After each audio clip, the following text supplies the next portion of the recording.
You. I'm good. I will try to fulfill that. Thank you. So I hear that you are a rower. You bet. All right. How long you been rowing? About 30 years. Can't count them anymore. And you're with which club? CRI. All right. Yeah. And how now you've been rowing for You're, about 30 you're years. supposed to ask me my age now. Oh, okay. Well, they say you don't ask age, but how many years young are you? 79 and a half. All right. When do you turn 80? March 29th. Okay. Just in case you want to send me a greeting. Oh, will do. Yeah, right. Wonderful. So, did you race at the Headley Charles this year? This year and last year. All right. How did it go? Very well. Good stuff. The first time around, all I wanted to do was finish and be afloat. And not flip. I know that's right. And that worked. Yes. And then the second time around, I felt jittery a little bit. Yeah. And my grandson said, well, yeah, you got more at stake.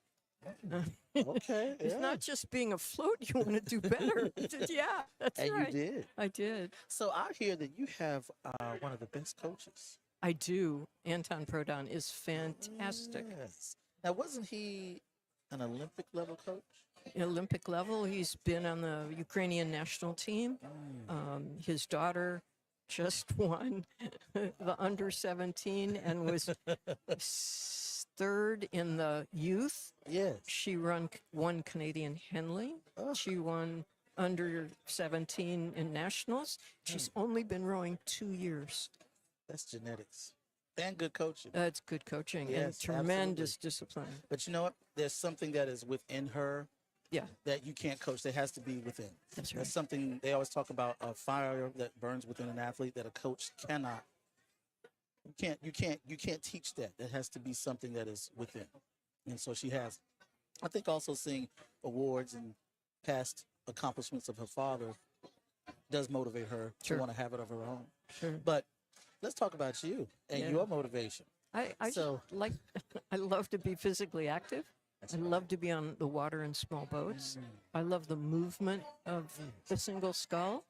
And I've got this nifty, perky new boat. All right, what do you have? I have an impacker Oh, fancy. and fantastic. And German so engineer. it just wants to go. And Oh, yes. I'm learning to go with it. Got the wind blowing, knocking stuff over. That's okay. Yeah. I had a little wind on Friday. And if you remember the Fall Classic, Okay. it was here a in Boston? storm and a lot of wind. Oh, see. But you stayed afloat? I did. And what was amazing, even though I couldn't see out of my wet mirror, my time was only a minute slower than Okay. the previous head of the Charles. Nice. I thought that was amazing. Absolutely. So, and you were rowing into the wind. That means you're getting stronger. And the boat was full of water. Oh, wow. So I couldn't feel the boat. It was just not my boat. Yeah, it seemed to be heavier. But you know what? It's kind of funny. We were speaking before we went on air about determination and strength. And you and I share a common bond of true determination. Right. And please share what that common bond would be. That Well, we both went through cancer, that's right. chemotherapy, Absolutely. radiation, Yes, indeed. recovery, That's right. getting stronger. That's right. That's right. That's it. That's it. That's right. All right. So, if you don't mind sharing, what type of cancer did you have? I had breast cancer, Same. I had male breast cancer, so I understand. but it was stage 1.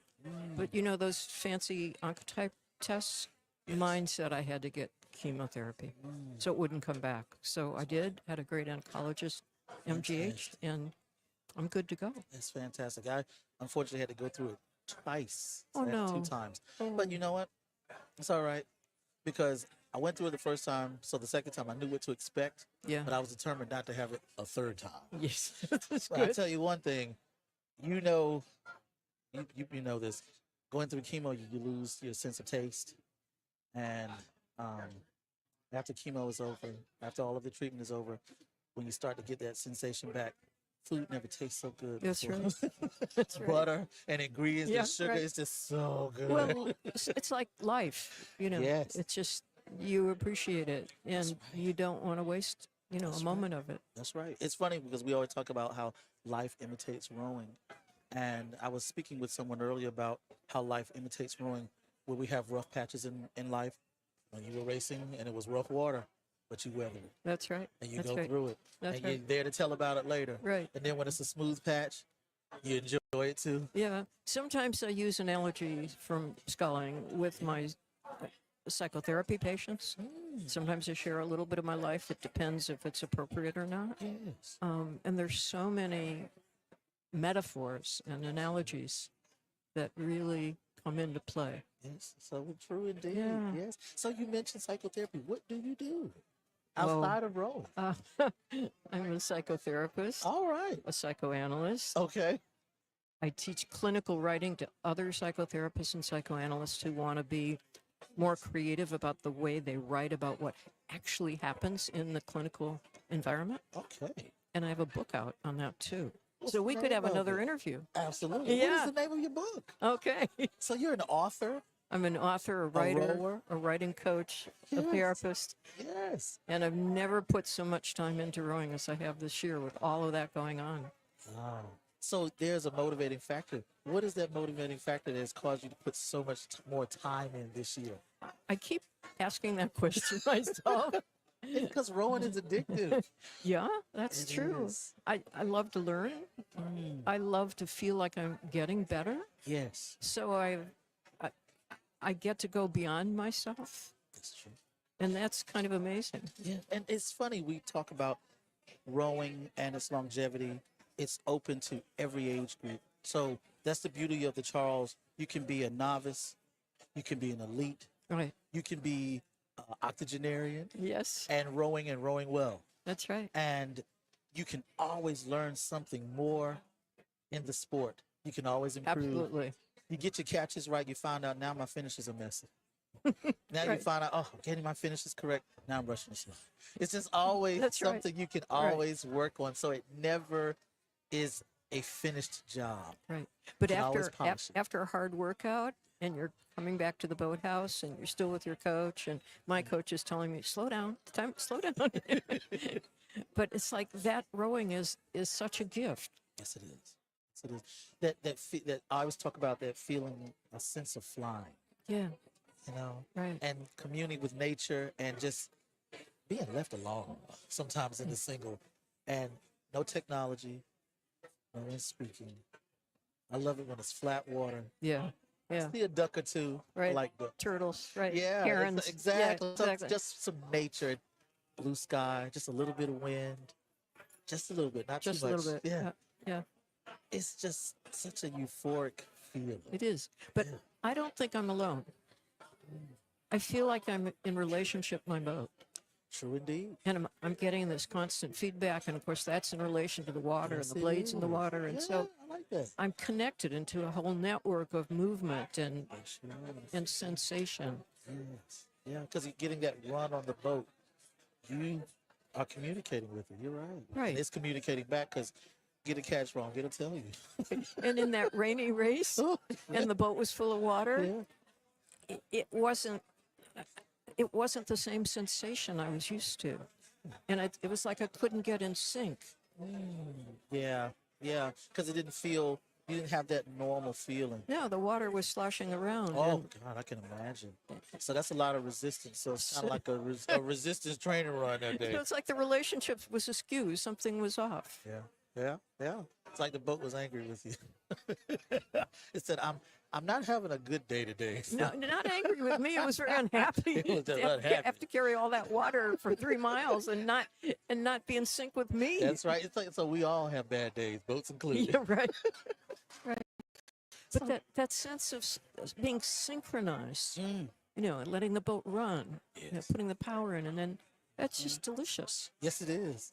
Yes, it is. When you get that run, I know what you're talking about. And no calories. And it is. Yeah. So let me ask you this. Something serious? Yeah. Oh, okay. What motivated you to start rowing? Why did you start rowing? As a camper, sleepaway camp, Yeah. I started in small boats. Okay. So you row the dinghy out to the sailboat, Yeah. and you come up to the sailboat and just glide like you come up to a dock. Yeah. And then canoes, and then small sailboats, and then a 25-foot sailboat. Hmm. Come out here where are the small boats on the Charles River. So I Give it a just shot, popped yeah. in, and having all that rowboat experience, Mm. I was just fine. Yeah. Yeah. So I've never rowed in rowboats extensively. I've done it once or twice.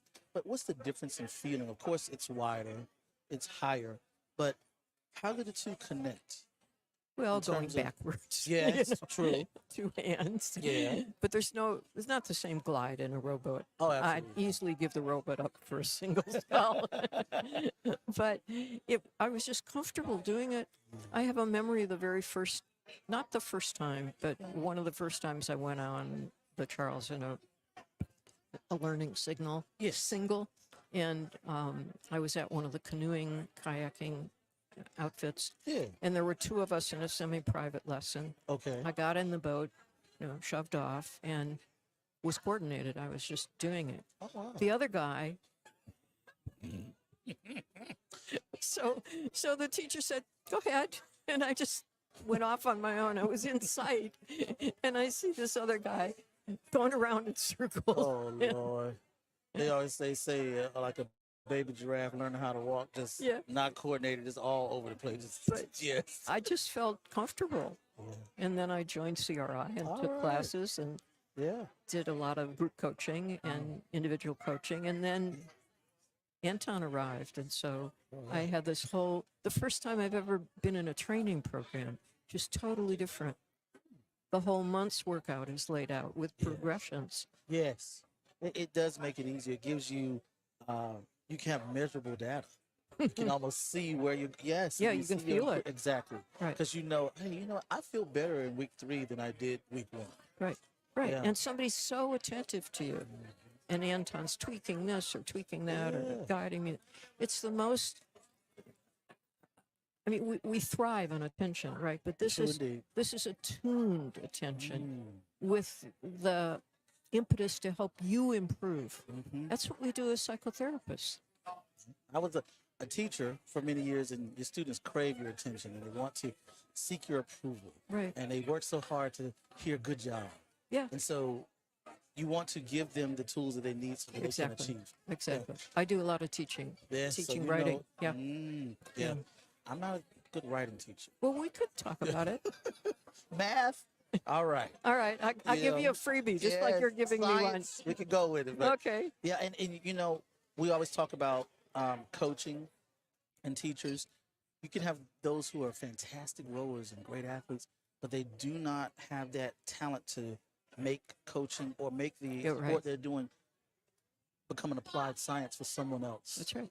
And sometimes you have those who have never rowed a day in their life, but they get it. Right. And they know how to articulate it and present it and teach it perfectly. Right. Because you have some track coaches I think about never ran a day in their lives, but are brilliant in the sport. Interesting.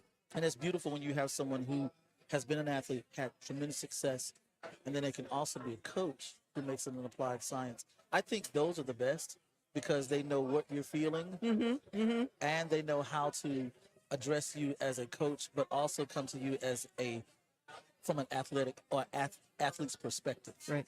And I think one of the challenges in good coaching is to encourage the person you're coaching, Absolutely. let them appreciate what they do well, and guide them to do something a little bit better without putting them down or feeling Absolutely. without their feeling criticized. So that balance between what you're doing is really great, and here's the next step. That's right. It's all in how you present it. Everyone wants to receive some type of praise, to be edified, And I think about that. I coached the UT club crew, and my young ladies and my gentlemen are rowing today. Oh, I'm great. so proud of them because they're working so hard, and I know their hearts. And they always tell me, Coach Napoleon, we're so glad you're working with us. You make us feel happy. That's right. Even when the workouts are hard. Yeah. So that's a good thing, but they give me the effort, and you want to have them buy into the hard workouts. That's right. So that they are willing to do it, because then in the end it'll yield those results that they're seeking. But it's all in your presentation. And sometimes the hard workout is so hard you don't want to keep going. But if you have someone who is motivating you and they have bought into it, they're willing to say, you know what, I can do this anyway. It's kind of like when you have teammates will push harder because they want to be accountable for their own team. Well, I have thoroughly enjoyed this conversation with you. Me too. So, what are your plans for the 2025 season? Now that you are racing, because you said your first official race, you were how old? 78 and a half. So you've only been racing a year. Well, my Almost goal 2 when I years. started racing was to be able to race at 80, right? All That's right. next year. That's right. But then I met a woman who's 87, who's rode in about 25 head of the Charles races. But she did say this was going to be her last year. So now I have another goal. Oh, that's right. Can I race into, through my Of 80s? course you can. They had a reception at Masters Nationals this year honoring octogenarians and above. And there were, I do not know the term for those who are in their 90s. I can't remember the term for it, but they had about six. They had how many? About six of them. 6? And there was one gentleman who's a part of Chinook Performance Racing. That's the But team they I'm were putting- high level, elite Yeah, level they- racers. Yeah, no. One Oh. guy, he didn't start rowing until he was in his, I think, 70s or 80s. And he's 91 now. Yeah. Yeah. He's 90. Last name is Hauser, I believe. Tannhauser. That's him. Yeah, you had him on yesterday. Yes, he races and a pistol. And it's like, yes, he is. As sharp as can be. Yes, he is. And he's well, still racing. My goal this year was to have a better time and to pass somebody. Did you do it? I did it. All right. I beat 3 people in my, All right. as far as my time went. That's So, it. so next year, I want to do even better. Yes. And you will. I will. I love it. So, did you go up in age group next year? I do. Oh, so you're the baby of the age group then. Uh-huh. So, I love it. I love it. Well, I'm so excited for you. Thank you. I love that you have these goals, and I know you're going to achieve them. Thank you. So I hope to see you racing next year. I hope Pedro to Charles. interview And, with yes, you next indeed. year. Yes, ma'am. That's I the love date. it. Yeah, Okay. you got it. All right. So thank you for coming Thank out. you very Taking the much. time to speak with me. You made my day. I've enjoyed this thoroughly. Oh, I have too. Thank you so much. I'm all ready to go. All right.